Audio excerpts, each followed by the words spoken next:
नमस्कार दोस्तों, मेरा नाम रोमिन और आप देख रहे हैं मेरे चैनल प्रगति। आज हम बात करेंगे भारत के डिफेंस सिस्टम के बारे में।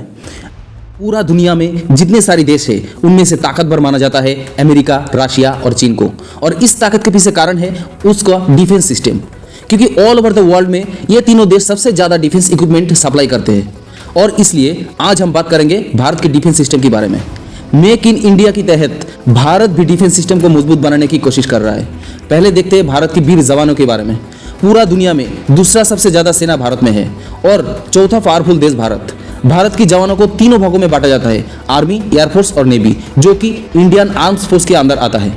इंडियन नेवी, जिसका काम है नेवल ऑपरेशन और कोस्टल सिक्योरिटी को संभालना। 1857 में इंडियन नेवी को स्थापित किया गया ब्रिटिश सरकार के द्वारा। अब आता है इंडियन आर्मी, जो कि स्थापित किया गया 1895 में। ये एक लैंड बेस्ड ब्रांच जो कि इंडो पाक वार और कारगिल वार में अपना भूमिका निभाया था। और फिर 1932 में इंडियन एयरफोर्स, जो कि उस समय रॉयल इंडियन एयरफोर्स नाम से जाना जाता है। और इससे अतिरिक्त भारत में एसएसबी, सीआईएसएफ, असम राइफल जैसे बहुत सारी सेना है। इंडिया तीसरा देश है जो कि डिफेंस खाते में सबसे ज़्यादा खर्च करते हैं। साल 2023-24 में भारत की डिफेंस बजट $5.4 ट्रिलियन। पूरा भारत में अभी 1.4 मिलियन एक्टिव सोल्जर तैनात है। भारत सबसे ज्यादा डिफेंस इक्विपमेंट खरीदते हैं रशिया, यूएसए, इजराइल जैसे देशों से। लेकिन अपनी डिफेंस के लिए अन्य देश से हथियार खरीदने से ज्यादा बेहतर है कि अपनी खुद की तकनीकी के दम पर हथियार को निर्माण करना। और इसलिए भारत ने आगे चलकर अन्य देशों से हथियार खरीदने की बजाय अपने देश के डोमेस्टिक कंपनी को हथियार बनाने की उत्साहित कर रहे हैं मेक इन इंडिया के द्वारा।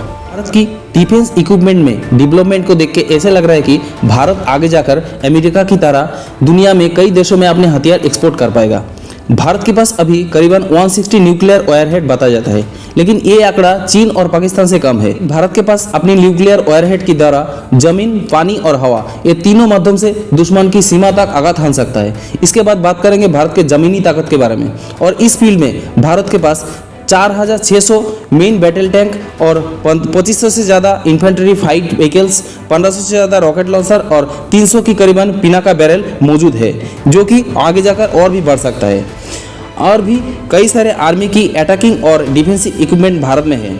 अब बात करेंगे इंडियन एयरफोर्स की। इंडियन एयरफोर्स के पास अभी 2400 से ज़्यादा नया तकनीकी की एयरक्राफ्ट मौजूद है। और इंडियन नेवी के पास इस समय 2 एयरक्राफ्ट कैरियर, जो कि INS विक्रांत और INS विक्रमादित्य मौजूद है। और इस एयरक्राफ्ट के अलावा दुश्मनों की समुद्र ताकत को ध्वस्त करने के लिए 11 डिस्ट्रॉयर मौजूद है और 17 सबमरीन, जो कि हजारों किलोमीटर तक अपना हथियार डिलीवर कर सके।